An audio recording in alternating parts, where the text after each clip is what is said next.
Tuhan bersamamu. Dan bersama roh. Inilah Injil suci menurut Yohanes.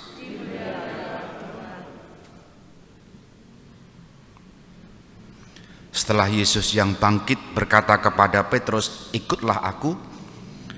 Petrus berpaling dan melihat bahwa murid yang dikasihi Yesus sedang mengikuti mereka, yaitu murid yang pada waktu mereka sedang makan bersama duduk dekat Yesus.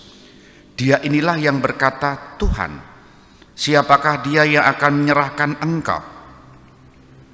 Ketika Petrus melihat murid itu, ia berkata kepada Yesus, "Tuhan, apakah yang akan terjadi dengan dia ini?" Jawab Yesus, "Jikalau aku menghendaki supaya ia tinggal hidup sampai aku datang, itu bukan urusanmu. Tetapi engkau ikutlah aku." Maka tersebarlah kabar di antara saudara-saudara itu bahwa murid itu tidak akan mati. Tetapi Yesus tidak mengatakan kepada Petrus bahwa murid itu tidak akan mati, melainkan, "Jikalau aku menghendaki supaya ia tinggal hidup sampai aku datang, itu bukan urusanmu." Dialah murid yang memberikan kesaksian tentang semuanya ini dan yang telah menuliskannya, dan kita tahu bahwa kesaksiannya itu benar. Masih banyak hal-hal lain lagi yang diperbuat oleh Yesus, tetapi jikalau semuanya itu harus dituliskan satu persatu, maka agaknya dunia ini tidak dapat memuat semua kitab yang harus ditulis itu. Demikianlah sabda Tuhan. Saudari-saudara yang terkasih, selamat pagi berkah dalam. Tadi saya menyebut di bagian pengantar bahwa selama masa Paskah sampai akhir masa Paskah hari ini kita mendengarkan kisah para rasul dan juga pemberitaan Yohanes.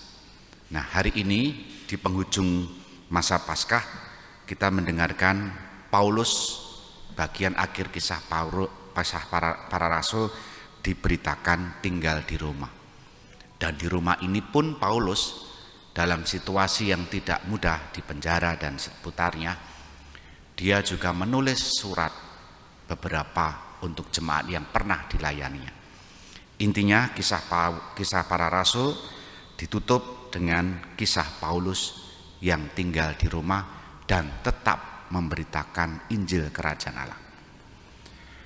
Sementara itu Yohanes bagian akhir menjadi kesimpulan.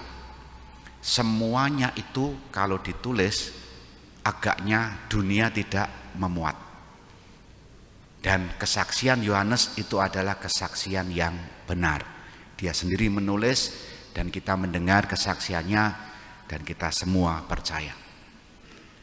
Nah, pertanyaannya adalah,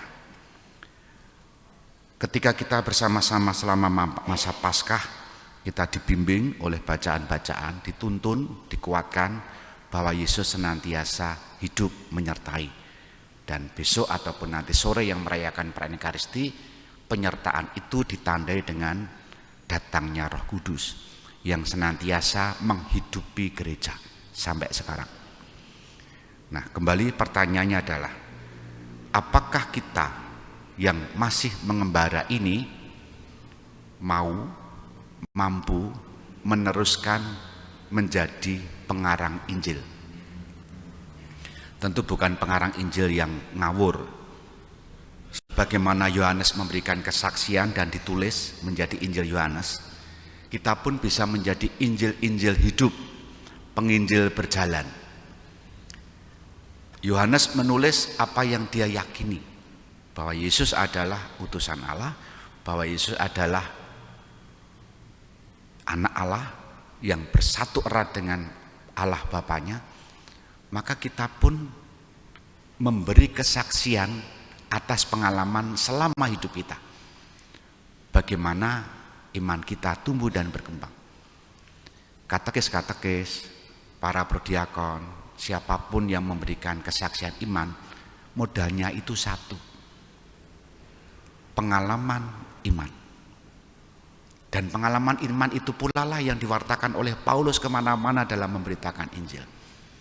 Maka kita yang sudah dituntun oleh gereja melalui bacaan-bacaan Yohanes maupun kisah para rasul, diajak kita pun menjadi penginjil-penginjil yang hidup, mewariskan kabar gembira itu kepada siapapun.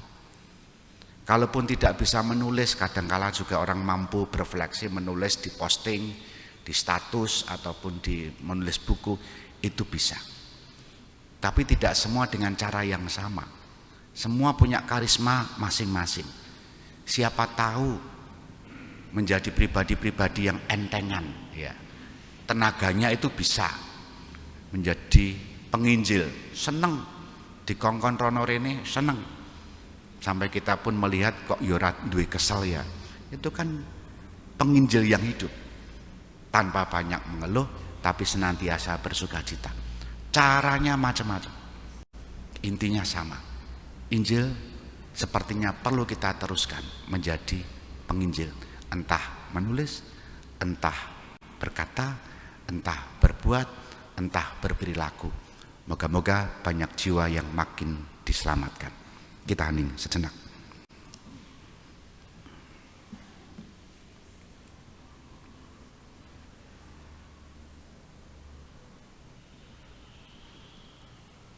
Dimuliakanlah Yesus yang dulu hidup, sekarang dan selama-lamanya. Amin.